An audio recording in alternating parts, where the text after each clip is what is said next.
Hello everyone, Saschi here. So we're back in anime adventures. So in today's video, we will be comparing Legendary Assassin and Switchblade to see which one is better. This competition will have a couple categories, including DPS, placements, passives and more. But before that, please don't forget to subscribe and press the like button. Now without a further ado, let's start. Hi. Okay, so let's place the farms to prepare our units. Let's start with Legendary Assassin, also known as Sakamoto.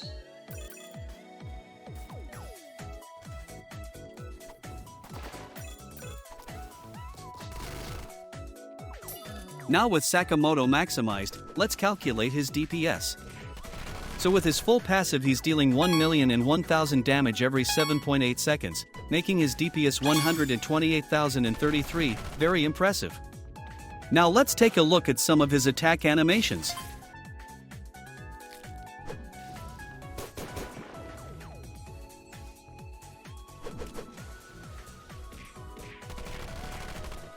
Now it's time for Switchblade or Nagumo. So in his max damage, Nagumo is dealing 874,000 damage every 10.2 seconds, making his damage per second 85,686. So with Sakamoto dealing 128,000 DPS and Nagumo dealing 85,686, Sakamoto wins this round.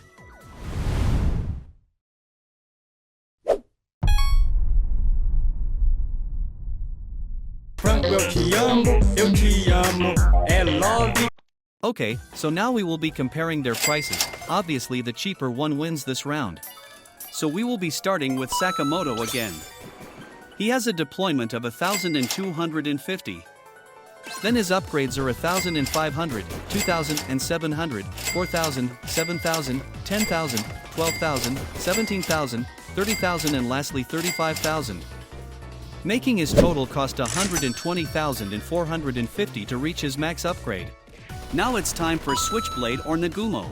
He got a deployment of 1,300, then his upgrades are 2,000, 2,500, 3,500, 4,000, 5,000, 8,000, 12,000, 18,000 and lastly 22,000.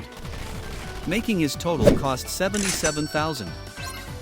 So with Sakamoto costing 120,000 yen and Nagumo costing 77,000, Nagumo wins the cost round.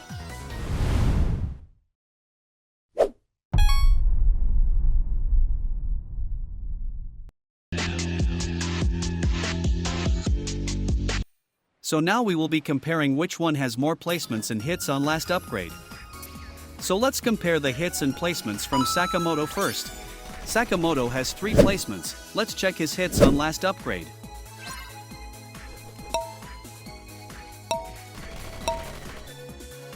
Since Sakamoto is 3 placements and 3 hits, he has a potential of dealing 9 hits.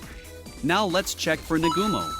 So Nagumo is 3 placements, and now let's see how much hits he can deal in his last upgrade.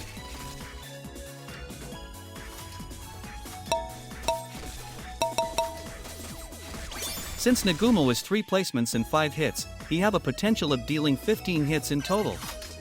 So with Sakamoto being 9 hits and Nagumo being 15 hits, Nagumo also wins this round with a 2-win streak.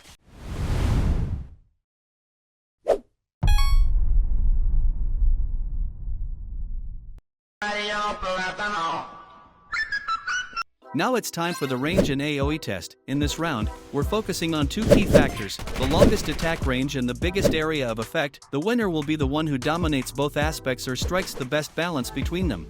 Starting with Sakamoto, we have a range of 38.3, which might not seem too impressive compared to his competitor. However, what sets him apart is his significantly larger AoE, allowing him to hit multiple enemies effectively, especially when they're grouped together. This makes him a solid choice for crowd control and close to mid-range engagements.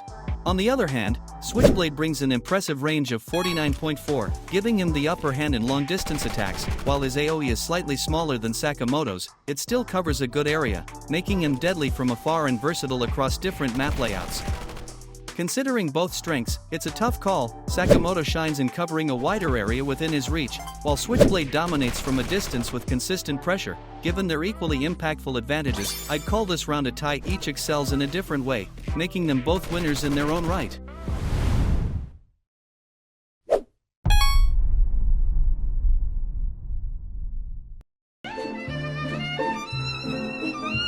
This time we will be comparing the units on their first upgrades. We will be giving a budget of 10k yeni for each unit to upgrade them. We're going to break down their stats, abilities, passives, and see which one comes out on top. With 10k, both units can get to upgrade 3. Let's kick things off with the basic stats. Both units have an AoE circle attack type, but here's how their numbers stack up. Sakamoto comes in with a DPS of 7,965 and a range of 23, hitting enemies 3 times per attack cycle. On the other hand, Nagumo has a slightly lower DPS of 7,179 but makes up for it with a larger range of 30 and the same number of hits, that's 3 hits per cycle too. So right off the bat, Sakamoto has the edge in raw DPS, but Nagumo gives you more coverage thanks to his superior range. Now, let's talk passives, because this is where things start to get interesting. Sakamoto has the slimmed down passive. Every time he attacks, his damage increases by 0.8%, stacking up to a whopping 200% over time. Meanwhile, Nagumo brings 2 strong passives to the table. His Dismember ability has a chance to make enemies take 25% more physical damage, which works wonders if you're running a physical heavy team. On top of that, he has a critical hit chance that deals 100% extra damage when it triggers. This makes Nagumo a real threat for burst damage and quick enemy takedowns. So, while Sakamoto focuses on steady scaling, Nagumo leans into synergy and burst damage potential. Let's break down who wins. While Sakamoto has incredible long-term damage potential, Nagumo stands out overall. His versatility, higher range, ability to boost physical damage for the team, and critical hits make him the more balanced and advantageous choice in most situations.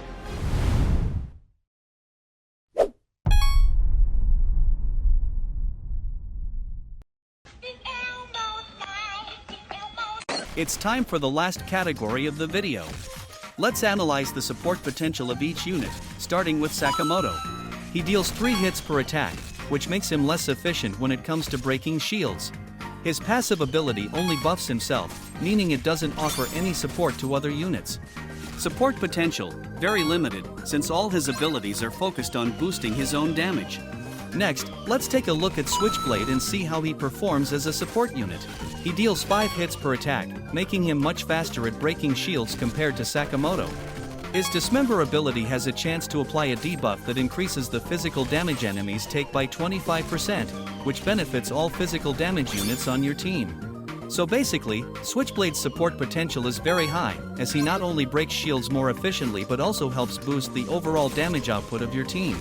So in conclusion, Switchblade is clearly the better support unit here. With faster shield breaking thanks to his 5 hits per attack and a powerful debuff that increases physical damage taken by enemies, he significantly enhances your entire team's performance.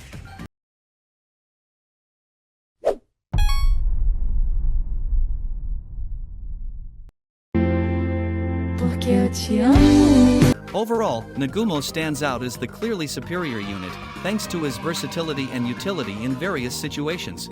But don't get me wrong, Sakamoto isn't far behind. He's an absolute damage machine, surpassing Nagumo when it comes to pure destruction. So, in the end, the win goes to Nagumo. However, Sakamoto remains an essential unit for any team looking to maximize damage output. What did you guys think of this matchup? If you enjoyed the video, make sure to leave a like, subscribe to the channel, and comment on which battle you'd like to see next. Thanks for watching, and I'll catch you in the next one.